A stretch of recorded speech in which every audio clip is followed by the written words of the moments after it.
Hello all, welcome to Pustakvani, your one-stop solution for book summary. Today we are here with the book name, The Candide by Voltaire. So let's start its plot overview. Candide is the illegitimate nephew of a German baron. He grows up in the baron's castle under the tutelage of the scholar Pangloss, who teaches him that this world is the best of all possible worlds. Candide falls in love with the baron's young daughter, Cunegonde. The baron catches the two kissing and expels Candide from his home. On his own for the first time, Candide is soon conscripted into the army of the Bulgars. He wanders away from camp for a brief walk, and is brutally flogged as a deserter. After witnessing a horrific battle, he manages to escape and travels to Holland. In Holland, a kindly Anabaptist named Jacques takes Candide in. Candide runs into a deformed beggar and discovers that it is Pangloss. Pangloss explains that he has contracted syphilis and that Cunegonde and her family have all been brutally murdered by the Bulgar army. Nonetheless, he maintains his optimistic outlook. Jacques takes Pangloss in as well. The three travel to Lisbon together, but before they arrive their ship runs into a storm and Jacques is drowned. Candide and Pangloss arrive in Lisbon to find it destroyed by an earthquake and under the control of the Inquisition. Pangloss is soon hanged as a heretic, and Candide is flogged for listening with approval to Pangloss's philosophy. After his beating, an old woman dresses Candide's wounds and then, to his astonishment, takes him to Cunegonde.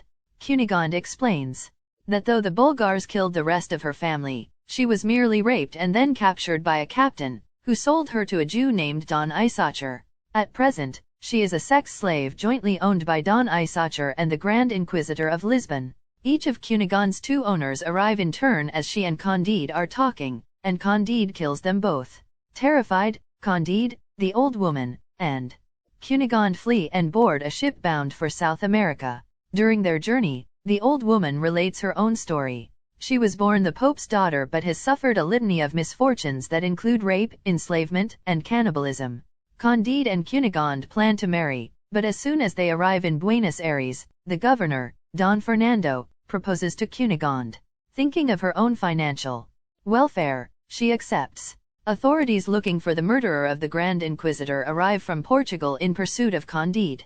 Along with a newly acquired valet named Cacambo, Candide flees to territory controlled by Jesuits who are revolting against the Spanish government. After demanding an audience with a Jesuit commander, Candide discovers that the commander is Cunegonde's brother, the Baron, who also managed to escape from the Bulgars. Candide announces that he plans to marry Cunegonde, but the Baron insists that his sister will never marry a commoner. Enraged, Candide runs the Baron through with his sword. He and Cacambo escape into the wilderness, where they narrowly avoid being eaten by a native tribe called the Biglogs. After traveling for days, Candide and Cacambo find themselves in the land of El Dorado, where gold and jewels litter the streets. This utopian country has advanced scientific knowledge, no religious conflict, no court system, and places no value on its plentiful gold and jewels. But Candide longs to return to Cunegonde, and after a month in El Dorado he and Cacambo depart with countless invaluable jewels loaded onto swift pack sheep. When they reach the territory of Suriname, Candide sends Cacambo to Buenos Aires with instructions to use part of the fortune to purchase Cunegonde from Don Fernando and then to meet him in Venice. An unscrupulous merchant named Vanderdender steals much of Candide's fortune, dampening his optimism somewhat. Frustrated, Candide sails off to France with a specially chosen companion, an unrepentantly pessimistic scholar named Martin. On the way there, he recovers part of his fortune when a Spanish captain sinks Vanderdender's ship. Candide takes this as proof that there is justice in the world, but Martin staunchly disagrees. In Paris, Candide and Martin mingle with the social elite. Candide's fortune attracts a number of hangers-on, several of whom succeed in filching jewels from him. Candide and Martin proceed to Venice, where, to Candide's dismay, Cunegonde and Cacambo are nowhere to be found. However, they do encounter other colorful individuals there, including Paquette, the chambermaid turned prostitute who gave Pangloss syphilis, and Count Pococurante, a wealthy Venetian who is hopelessly bored with the cultural treasures that surround him.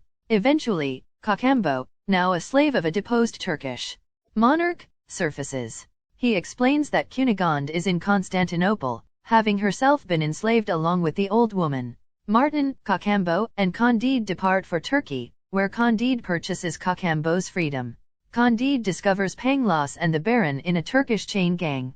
Both have actually survived their apparent deaths and, after suffering various misfortunes, arrived in Turkey.